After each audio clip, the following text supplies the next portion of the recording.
Welcome to Urban Knife Guy, where we explore the urban knife style and jungle survival. Today we're going to have a look at more ideas for customizing my 13-inch hatchet from Husqvarna. If you missed my previous video on reprofiling the head, sanding and oiling the axe handle, do check out the link in the card above or the description below. Today I'm going to show you more ideas on how I'm going to make this axe my own, and I will also do a field test to test it out. First, if you watch this channel regularly but have not subscribed, please do so by hitting the subscribe button and turn on that notification bell. It will really help the channel out. Thanks. So besides reprofiling the edge of the axe head, as well as sanding down the handle to make it a bit thinner and then oiling it, I still have a few more ideas to customize it. So the first thing I'm going to do is to actually change this mask. So this mask, it's not very loose. Some people have complained that theirs is very loose, it just comes out. Mine is okay, it's not a super tight fit. And in, I guess, home use, or if I'm just bringing it around, I don't think that's going to be an issue. But if I'm going out in the field, I don't think this would hold up. Also, these brass pins over here that kind of rivet this mask together can also cause the blade to chip, or the edge to chip, if it gets banged around. You can see that's the finish of that reprofiled head into a convex edge. So what I did was I found a nylon sheath from AliExpress. Okay, but this is customized, and I'll tell you why. You can find this particular sheath for really cheap, probably under $2 US. And different versions, there's a thinner version and there's a thicker version. This is the thicker version, and it's for a 1 1/4 pound head axe. So there are different options, about 4 options, so choose the one that works for you.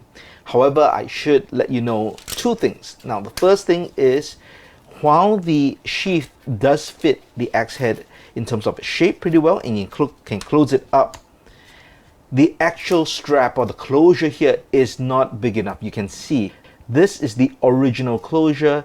It can hardly reach over to fasten, so that's obviously no good. So what I did was I brought this to my canvas maker, and we added an additional strap with this Velcro with a little tab over here, so now it stretches over and it's held in place very tightly. There's also this belt loop, which seems to be made of thinner nylon. So what I did was to reinforce this belt loop down as well, so it's really secure. And I added this carabiner. This is so that I can hang it on my pack or on my belt. And I don't really want to belt carry it in that sense. I'd rather just clip it on and loop it and take it on and off when I like. And the good thing is also, when I am using the axe and I remove it from the sheath, this can still be attached to my pack or my belt, and I will not lose the sheath. So I'm really happy with this nylon sheath, because I do like a much more secure fitted sheath. And being in a tropical climate where it's always wet and humid, I do prefer this nylon over leather. So that's one other thing I've done to customize the axe.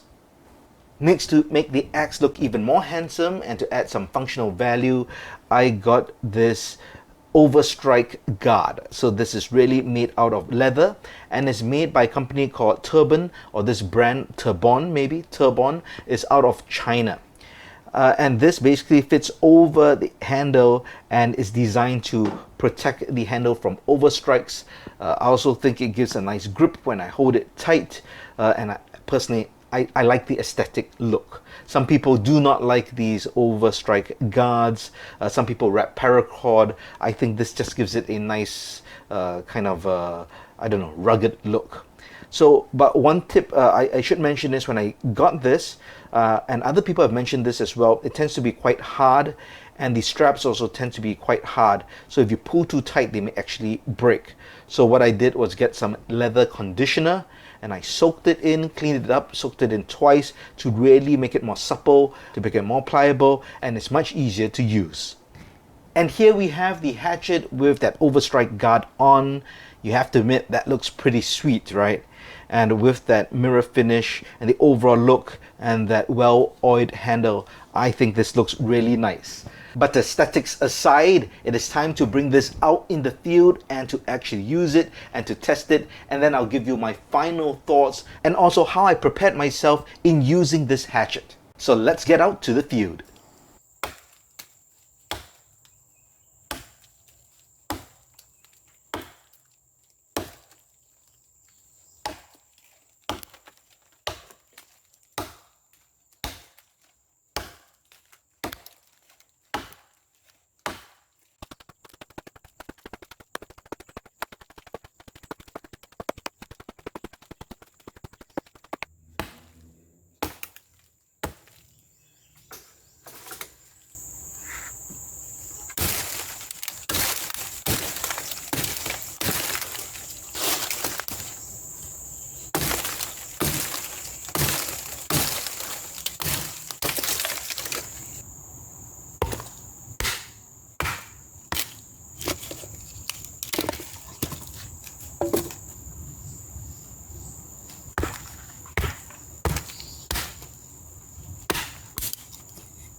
So how do I think the Husqvarna 13-inch hatchet performs after the field test? Overall, I think it really performed to my expectation. So I have used other hatchets before. This one definitely is probably the heaviest. It's got the heaviest head. Some people complain that it's too head heavy, but I personally actually like that because it's got more chopping power. And the way you use the axe is, you allow the head to drop as you swing it, so you don't just use all your arm power. You allow the weight of the head to drop down to help with the chops. So personally, I think it's great. I think the reprofiling done by the polish edge definitely helped a lot. So whether it's chopping, splitting wood, limbing, really no problems with that.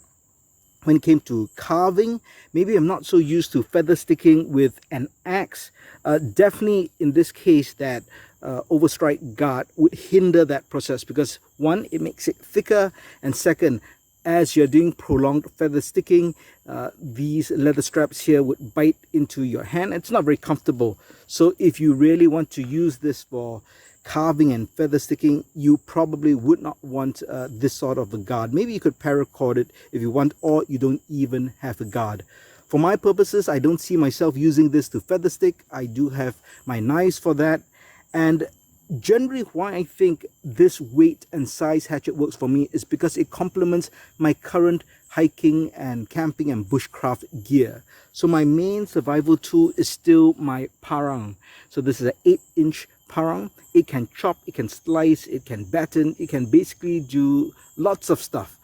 More so than the axe in my opinion, because it can also clear, because we are in a tropical jungle. So when we hike, clearing, needs to be done at times, and definitely a parang comes in handy for that.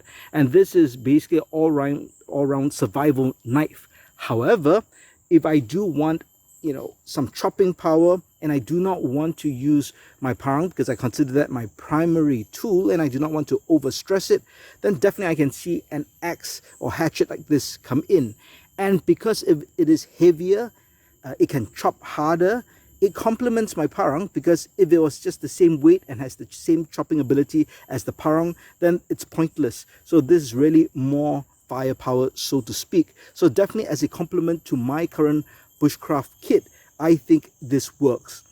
I can hang this on my belt, I can put it in my pack, so it's really versatile as well. I didn't find the weight too much honestly, but I did practice for about a month before I brought this out to use in the field. And what I meant by that is at home, I would actually hold it in my hand and I would do swings with the guard or sheath on, of course. And I would just do like 10 reps and 3 sets on each hand, and I'll do that maybe 2-3 times a day. And that was to get my arms and my hands used to this weight and swinging it. And true enough, when I came out here, I didn't feel that weight. Now, after prolonged use, definitely I felt fatigue in my hands. I think this is normal because of the weight of this axe, and using one hand got tiring after a while. But for this particular length, I find that I can use it two-handed, so I don't really have a problem with that. So overall, I'm really pleased with the results of the customization and modification of the Husqvarna 13-inch hatchet. And I do recommend, if you're looking for a Swedish axe, you do not want to spend the big bucks on one of the premium models. This still comes really close to that, and with your own customization and modification, you really get close to a premium Swedish hatchet. I hope you enjoyed the customizations and field tests for this 13-inch Husqvarna hatchet. What do you think of the hatchet? Do you own it? And what are your experiences with this hatchet? Personally, my initial impressions are great. I do enjoy it, and it's definitely going to be put into my bushcraft toolkit, and will put it to harder use over the months to come. If you liked the video, please give it a thumbs up, and if you like the content in general, please subscribe to the channel and hit that notification bell. Thanks for watching. Talk to you soon.